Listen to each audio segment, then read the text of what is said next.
like that spine-chilling feeling, that goosebumps up the spine, you know, that you've really got me. Da, da, da, da, da. It's like an orgasm, you know. Sex. When we toured with Kiss, they were like monsters, man. Lines up of chicks outside their rooms every night, you know. What's the matter with me? I'm trying to pull this. A living legend. Kids out there think you get a guitar, you make a hit record, and you make millions of dollars, and you just live happily ever after. It isn't that way at all. It's like very hard work, very heartbreaking. You get your rewards and things. You know, you do get a lot of things like gold disc, platinum disc, cars, houses, and you know. Then you got things like divorces, management rip-offs, fatigue, drugs, alcohol, you know, hangovers, and you got to go on the next night. You've been up all night burning your bridges, and you got to go. Hi guys, it's good to be back on stage again. You know, you're feeling like crap inside. You know. Very often I ask them, what do they think I would be doing if I wasn't rock and roll? And I kept saying, you know, my answer to that is I'd probably be in prison. Why is that? Because I didn't want to get a regular job. I couldn't conform to any system. I didn't want to get a job in I had several jobs in factories and, you know, different jobs. But rock and roll has got this sort of outlawish thing with it. You know, you can do what you want, and you don't have to get up and listen to some big, fat, baldy old fart telling you to take this box and stick it over there, you know.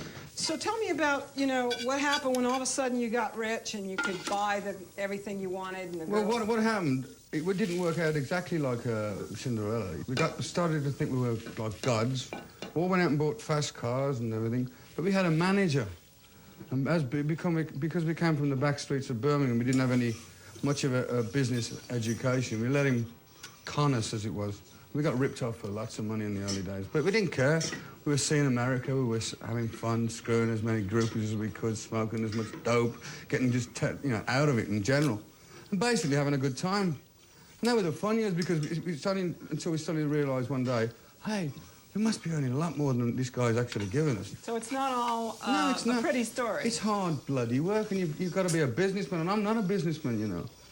You know, I'm very fortunate to this day now. My wife is my manager. She knows the business, but I don't know the business side of rock and roll. I don't want to know it either. We came to America, and we thought like drugs and all that was just a part of the gig, you know. You know, you just get stoned and you just get up and that make your gig and all that. And what happened with Black Sabbath? We all ended up junkies and alcoholics and everything. Like the drummer ended up in a rehabilitation centre. I did. For a while, and in the end, disaster happens. It's inevitable to happen, disaster, because it's like drugs. They were okay at the time, but we outgrew them, you know. We just, you know, we took LSD, we took cocaine, we took vast amounts of marijuana. It was fun at the time, but then we all just sort of it's not a very good idea anymore. So you have a more stable life now? No. You can't screw someone, you know, and think, I just lay that chick because she's going to go, honey, you're dead, you know? Frenzy and hatred. What was the Betty Ford clinic like? Boring. No, actually, the educational value was okay. It made me realise that I was an alcoholic and I am a drug addict. But I still am an alcoholic and you always are, you know. It's, But you feel better now? No.